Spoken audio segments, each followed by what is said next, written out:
Now, talking about technology, Kenya has become a leading force in the world of technology due to a culture of fast-growing adoption of ICT solutions by the Kenyan population. More companies, especially SMEs, are consuming technology solutions faster than ever before. ARI Limited supports large and small enterprises build and maintain quality software solutions. And joining me in studio to discuss how IT solutions can better business is Diangui Kinyagia. Many thanks for joining us this afternoon. Thank you so much, Maya. It's just so interesting to see that technology is being adopted in basically everything. We've seen the NSC are now launching a new app. To what extent would you say that SMEs are actually adopting technology in their day-to-day operations? Thank you, Maya.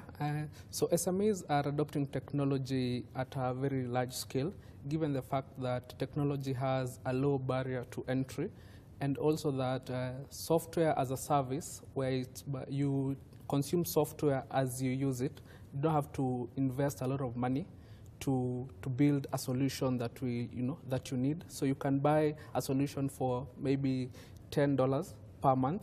So that is a very low amount for a company. So SMEs and small companies are able to invest in technology, which allows them in turn to have systems, processes that will run the operations better. Yeah. That actually is what I wanted to ask you, because business owners seem to have this perception that investments in technology is a very heavy investment and can be very expensive. So I'm glad to hear that it's something that could be quite affordable, especially for small enterprises. How can they identify applications that actually suit the needs of their business?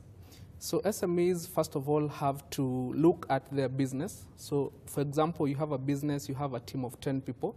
Automatically, that tells you need a HR solution. So you are doing collections. That tells you that you need a portal or somehow to collect money easily. So if you look at your business and the structures that you have, you need to find ways to automate those processes using technology. And in this case, online technologies, cloud-based solutions, and so on. We're talking about how IT can be adopted by SMEs. How about in tackling employment challenges, especially since unemployment in Kenya is such a big problem? Can it be used to tackle such issues? Yes, technology can be used. Currently, Kenya is at around 60 to 70% unemployment rate.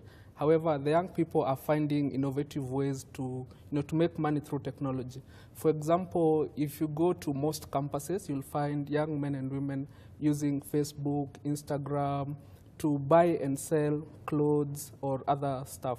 So you find somebody has leveled on an app like WhatsApp to make money on the side, so they can pay for their school fees. They don't have to borrow money from their parents and so on. So same case applies to companies. They can find common technologies that they can use and leverage on that to enhance their businesses and operations. Internet access is also still a challenge as we're looking to build the infrastructure that we need to make it accessible. How else do you think that we can make access to internet more affordable for Kenyans? That's a very good question. So first of all, to ensure that internet is accessible, it must be affordable. So we have around 88% internet penetration in the country, and it's a nice package goes for around 1,000 to 2,500. However, that's good for a middle class. However, for somebody at the bottom of the pyramid, we need to find ways in which you can make this technology cheaper.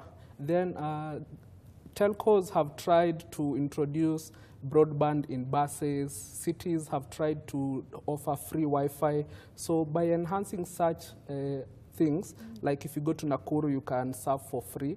So most businesses can take advantage of such technology. So if you have a city, a town giving free Wi-Fi, or it's affordable, people can now leverage on technology and the power of technology in their businesses. You've mentioned about the middle class, but let's be realistic. In our country, Kenya, of course, business is driven mainly by the informal sector. How are you roping in the informal sector to start embracing technology?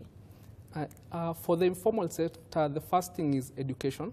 So they need to understand that for you to use technology, you must be able to set out processes and understand your business that you're doing. So a lot of education and capacity building goes to informing a Juakali person or somebody with a small kiosk on how they can leverage on technology.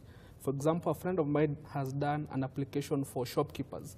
So if a shopkeeper knows that such a technology exists, they can take advantage of it to manage their inventory, their sales, and the guys that have not paid or wenye wako na deni. So trying to educate these guys and trying to ensure that they understand that technology can work for them, and a lot of capacity building and education will work. Let's talk about ARI. You offer consultation services. Tell us more about that. So ARI Limited works with small companies and large organizations to try and look at an organization structure and see where you can leverage on technology.